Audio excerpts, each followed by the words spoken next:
Welcome to the Learning Pines YouTube. We hope this video helps. You need to start right now. Confirm your Roblox account is verified, has a linked card or PayPal, and is eligible for purchases. Once done, open the Roblox Premium page and pick the monthly tier that matches the Robux and benefits you want. You do this because Roblox sells Premium as a recurring monthly service, not an official lifetime product.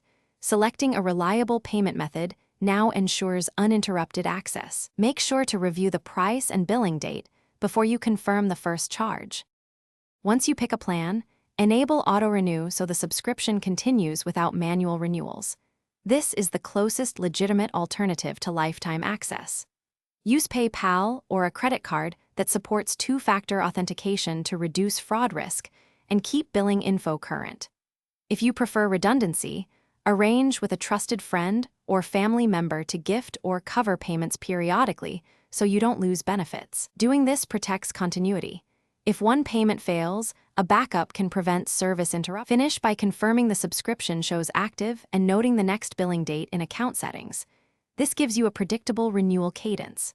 Make sure your card stays valid and watch for bank alerts about declined charges, because expired or blocked cards are the main cause of lost premium. If something goes wrong, unexpected charge, lost benefits, or billing errors, contact Roblox support and your bank right away to dispute or restore service. One key troubleshooting tip: check charge decline codes before changing accounts. Thanks for watching. Consider subscribing if we helped you.